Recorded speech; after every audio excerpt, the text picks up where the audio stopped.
Hello po Ma'am Carla Samaha, shoutout po sa iyo Ma'am. Ito po may yung freebies ng ating sewing machine. Ito po yung ating foot pedal at saka yung transformer po natin Ma'am. Ayan, makikita nyo po siya Ma'am. Yung transformer natin nandito po siya sa baba. At itong wire natin na kulay white ay isasaksak muna natin sa ating transformer po Ma'am. Okay? So ayan po muna Ma'am. Dito po natin muna isasaksak. Ito may saksakan po tayo dyan. At ito po yung wire natin para sa transformer po Ma'am. Ayan. Okay. So ganito lang po siya Ma'am yung diagram natin. Tapos ito naman po yung saksakan para sa regular outlet natin Ma'am. Okay, wag po natin siya Ma'am sasaksak ng direkta kasi bawal po siya Ma'am. So tatandaan po natin Ma'am. Okay. So unang gagawin natin Ma'am, ituturo ko muna sa iyo yung mga layer ng button. Saan po yung mga layer ng button? So, ang mga layer ng button natin po, ma'am, unang-una, ito po, ma'am, yung distance. Ito po naman yung straight line, 0. Ito naman po yung selector.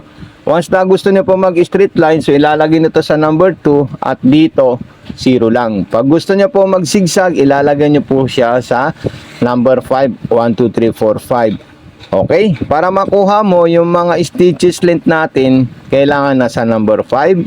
Okay, number 5 lang po ito.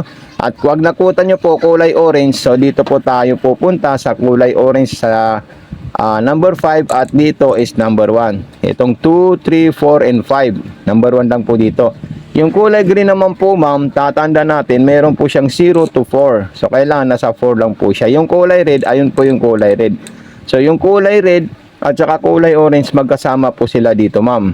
Okay, so ayan, lalagyan po natin ng sinulid para makita nyo po siya ma'am. Ito, gagamitin natin yung free mong sinulid na kulay white. Ito po siya ma'am.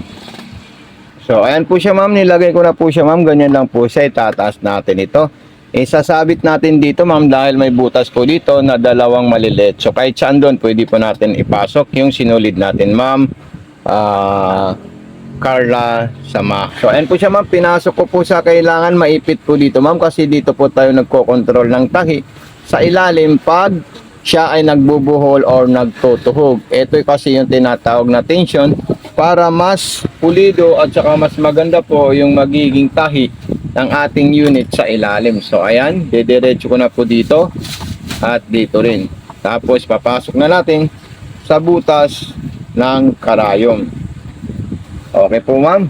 Yan. Para mapanood nyo po yung full video. Huwag nyo po kalimutan i-unbox po ma'am para makita natin kung hindi po nagkaroon ng defect sa shipping ng ating carrier na GNT. Ayan, okay. So ito po siya ma'am. Nasa straight line po tayo pero nasa number 4. Itusok muna natin ito ma'am. Ayan. Tapos yung reverse, ito po siya. So ayan po siya ma'am, kung gusto naman po natin mag-zigzag, so pipili lang po tayo dito. At kung gusto natin masinsin, pipili din tayo dyan ma'am. So ayan po siya ma'am, nasa straight line at saka zigzagger na po yung ginawa ng gagawin ng ating unit. So mamimili lang po tayo dyan kung ano po yung gusto nating design. Tapos kung another design naman po ang ipapagawa natin sa kanya, so kailangan nasa 4 or 5 po ito ma'am, then pwede tayo pumunta sa number 2. Ayan, so pang-garterize natin. Okay. Huwag po natin ito ilalagay sa malaking numero kasi hindi po niya mabubuo yung pang-garterize. Itong 3, 4, 5. Hindi po niya mabubuo pag nilagay natin ito sa malaking numero. So another pang-garterize naman po yung number 4. Ayan. Lahat po yan ipapagawa natin sa kanya ma'am para makita nyo po siya na all goods, all function itong unit natin ma'am. So yung B-shape number 5, ayan. Okay. So napakahusay na sewing machine po ito ma'am. Ayan. Tapos yung mga pang piping naman niya, pang aging niya at iba't ibang klaseng design, so meron po ito ma'am. Ayan. So dito tayo sa number 6. So nakita natin 6, 7, 8 kulay green. So ilalagay natin ito sa kulay green po ma'am. Ayan. Okay. So ayan, lumabas na po yung standard design ng ating number 6. So number 8. Itaas muna natin yung karayom niya po ma'am. Ayan. Ay number 7. Tapos yung number 8 naman po ipapagawa natin sa kanya. Okay, so napakaganda po ito ma'am at napakahusay. Maganda dito, all metal po siya, ma'am. Ayan. Tapos, ilagay naman natin sa number 8. Ayan, yung pang-aging po niya. Ginagamit po yan sa mga laylayan ng tela pag kayo po ay magko-cover stitch or mag-aging. So, lahat po ng stitches natin, ma'am, magagawa niya. Basta tatandaan niyo po yung kulay o yung coding, color coding ng ating unit. Okay? So, ang unang tatandaan niyo po, ma'am, titingnan niyo po yung yung 11, 10, and kung anong kulay po ito, dito nyo po siya dadalhin po, ma'am. Kung nasa red, red, tapos red. Kung orange, ang kukunin natin yung 2, 3, 4, 5. Kailangan, eto, naka-orange din po tayo, at saka number 1 po tayo dito, ma'am. Kasi parehas ng coding, yung red at saka yung orange.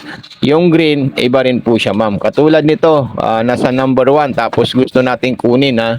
Eto, pumunta po tayo sa number 1, ma'am. Carla. Ayan. So, number 1. So, siyempre, kulay green po siya. So, para straight ang gagawin niya, 0 tayo. Tapos, kulay green tayo dito. So, makikita nyo po, magkaiba po sila ng straight line at saka yung ordinary. So, yung ordinary naman po, pupunta naman po tayo sa number 2. Ayan. Then, eto, nasa 4 at nasa 0. So, malalayo na po yung agwat niya kasi po, number 4 tayo dito. Kung gusto nyo masinsin or dikit-dikit, lagay mo to sa maliit na numero. So, ito na po siya, ma'am. Tingnan nyo po siya, ma'am. Talagang kuhang-kuha niya yung lahat ng design. Pag pinalo po natin or yung procedure ng unit natin, nasundan natin. At kung di nyo naman po masundan, huwag nyo po kakalimutan mag-message sa atin, ma'am. Nandito lang po yung mga to sewing machine vlog. Facebook page para po lahat ng kailangan nyo, masuportahan namin kayo dito. So maraming salamat sa ma'am. God bless and more power po, ma'am. Ito na yung mga pa-freebies natin. Yung transformer, yung heat control. So ayan na po siya, ma'am. Okay?